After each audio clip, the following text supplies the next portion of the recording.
I usually wash every 2 weeks, maybe once. In summer it's even less because we have now 30-degree plus and there is no need to wear anything, almost like a little short training span like this and you're fine. So finish that. I'm very glad because the mosquito already located my existence here, and definitely time to move in now. Let's do it. So, by the way, this is mid-June, end of June, summer vibes, bliss in the camp. Very delighted to be here. It feels super quiet. It feels almost the whole area is empty. All the people are somewhere in vacation and I really enjoy being out here. Usually I run around like this as I'm naturally existing right now. So I'm going to share now the story with the eye, what happened to me. It's basically very small, it's a short story. It happened back when I was in Italy. As some of you know, I broke up school when I was 15 to move to the jungle of northern Italy. Just living and learning the tribal skills, learning the way of living in oneness with the earth, based on the lineage of Tom Brown and Stalking Wolf. And we had a fantastic time. I had a fantastic time building a little shelter and learning to survive. But in the end, towards the end, after the second year, I've been out with my friends. We were harvesting bow wood, so big trunks of wood, preparing for building a bow. And when we came back in the camp, I was already so excited to keep going and splitting them so I can dry this wood for later to continue the process. And I took an axe. I took two axes actually. One to cut the piece in the wood in apart, and the second one to hammer on it in order to break it. So I was super into placing the axe, turning the other axe around, and then just hammering. And because they were quite small, the axe, and the tree at least that size, it just took a bit. It just took a quite amount of effort and force to make this splitting happen. And the axe were just simply not designed for that kind of work. First, and second, I was not wearing any protection because, you know, when you have two eyes and you're young and bold and you're not worried about anything pretty much, and I was just into that. And it just took a second, the axe broke and a really big piece kicked into my eye, and immediately I knew that was something bad. It's not just a little tiny whatever.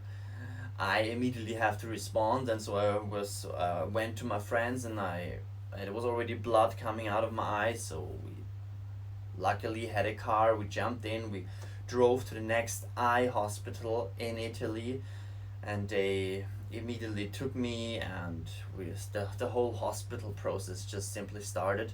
The pity was it happened in Italy, and the pity was we went to an Italian hospital. In my life, I've been 3 times in the Italian hospital, and always, every time I almost died. Of course, I'm naturally angry about them because they just always treated and handled me like a piece of shit. This may not be true for every hospital, not for every doctor, of course, not just my experience was so bad every 3 times that I will avoid it in any cost to go to Italian hospital again. Anyway, I went there, they started the whole process, then finally they operated me after a few hours, and the next day I woke up and the doctors just told me, yeah, the piece is still in my eye.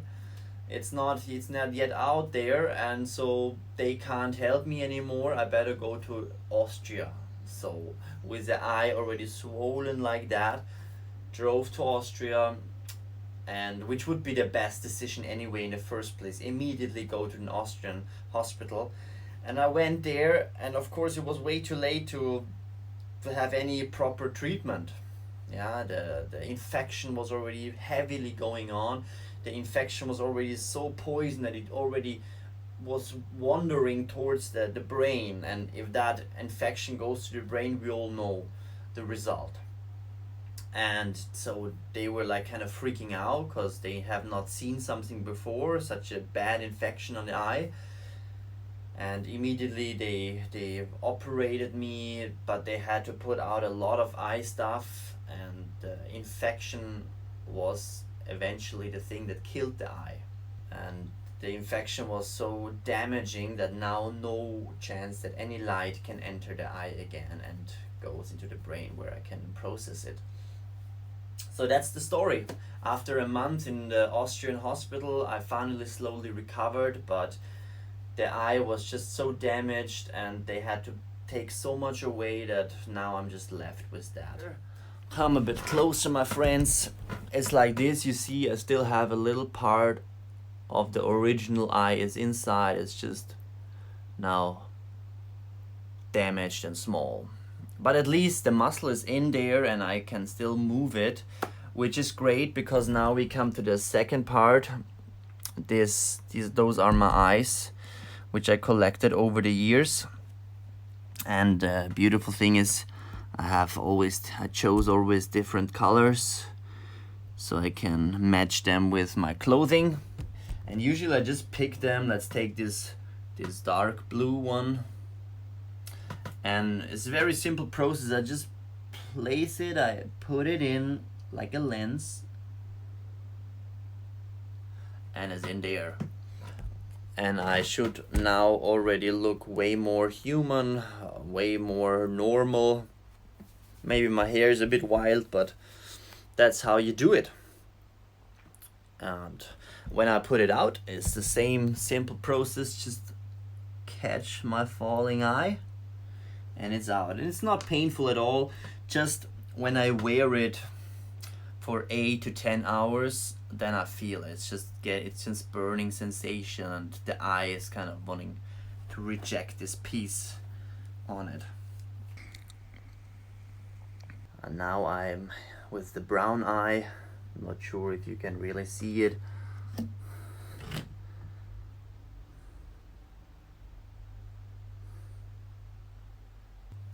And of course, you can usually see very easily when you really target me now, you see that it's not a real eye because it's not really moving around, or just a little bit.